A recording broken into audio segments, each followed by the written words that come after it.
waxaan rabaa haddii ilaahay idmo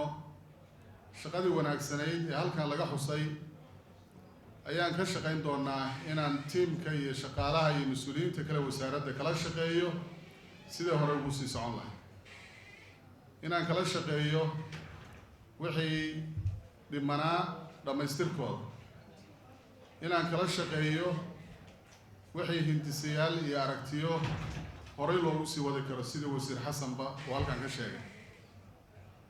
ilaahayna waxaan ka baryaynaa in ilaahayna ku guuleeyo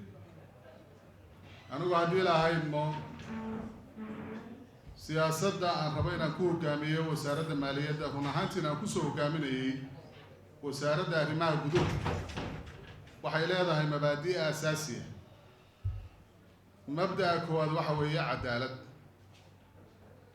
cadaalad wey in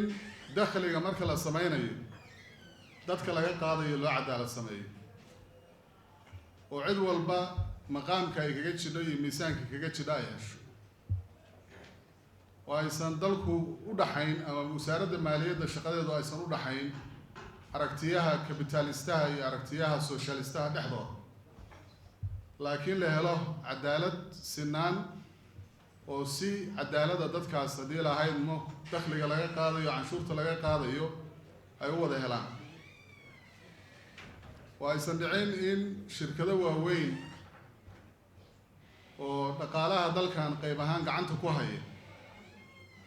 ay iyagu monopolize gareeyaan jihada ay rabaan inay dhaqaalaha dalka u jiheeyaan halka dadka masaakiintaana uu culaysku ku dhacay marka cadaaladdaas waxay ka bilaabanaysaa halkaas waxay ku soo dhammaanaysaa aniga iyo mas-uuliyiinta kale iyo shaqaalaha wasaaradda oo haddii lahayd ma wada shaqayn doono qodobka labaad ee mabda'a waxa weeye isla xisaabtankaasna waa midda keliya oo aan ku hubin karno inaynu horumar gaarno in isla xisaabtanku aniga iga bilowdo mas-uuliyiinta kale wasaaradda isla hogaaminayna ku xigsato shaqaalaha iyo howlwadeennada wasaaradda ku xigsato dadka laga qaadayo dakhligana ay ku xigto kuwa la siinayo laftigoodana lala xisaabtamo oo kharashaadku uu ku baxay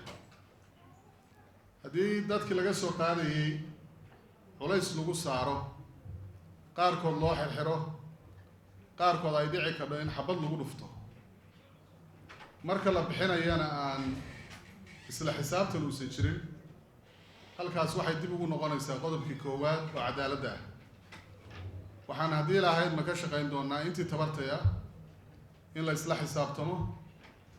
isla xisaabtanku ma noqonayo oo keliya dadka laakiin systemiska laftigooda in lala xisaabtamo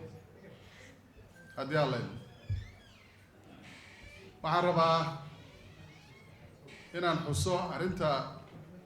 oo aan uga tago maadaama maanta xil wareejin tahay wixii dambe dib baan ka dhigan doonaa marka laga hadlayo dhaqaalaha tusaale reer miyi baan soo qaadanayaayo islaam baa waxaa la yidhi inta subag lulatay bay qumbo ku shubatay qumbaha waxaa la yidhaahdaa jeegga hadda dadkaan cusub jeeg bay yaqaaniin bay la tahay waagii hore reer miyiga laga isticmaali jiray qumbihii bay buuxsatay waxay ku tala gashay inay kaydka u dhigatay xilliga jiilaalka laakiin haddana waa ka maarmi weyda waxay istiri suusan subaguna kaaga dhammaan adna aad dhadhankiisa u heshi subax walba cadaygeeda inta budlisay bay dadhaayo xoogaa muudsataa waxay isdhahaysay subaguna meeshiisu joogaya aduguna dhadhankiisaas ku sii waar iyadoo si toosan loo bixinayay dhaqaalihii heshiiska lagu galay cadaygii bay ku dhammaysatay waxaa guulaah in waxaan rabaa haddii mas-uuliyadda dhinaca horumarka oo halkan quruxda badnayd oo laga sheekeynayay la rabo inuu sii socdo lana sii ballaariyo haddii la rabo hay-adaha dowladdu inay shaqada la rabo inay qabtaan dalka u qabtaan ay qabtaan haddii la rabo shaqaalaha iyo mas-uuliyiinta kala duwan inay xuquuqdooda helaan waa inaan la isugu imaan wax la yidhaahdo halaf jaqlaysi ama korguraysi haddii la ahayd markii xilli walba la gaaro hay-ad walba ay qorshaheeda haddii la ahayd ma la timaado wixii noo soo baxayna aynu u wada jirna haddii la ahayd intaas waxaan u leeyahay waxaan ogahay inkastoo maaliyaddu la mid tahay hay-ad kastoo kale wasaaradeed ama dowladeed haddana dufankaas yaallo uu ka hadlayay sheekh maxamuud daraadiis in socotadu badanayso marka ama sidii marar badan madaxweyne saciid cabdullaahi diin uu sheegay ama marka hore aan korguraysanaynaa wax dambe aynaan isugu imaanayn ama waa daysanaynaayo markii xilligeeda la gaaraa qof walba xuquuqdiisa helaya haddii lahayn aada iyo aad baa umahadsantihiin mar labaad iyo mar saddexaadna waa idiin mahad celinayaa insha allah waxaan rajaynayaa inaynu wada guulaysano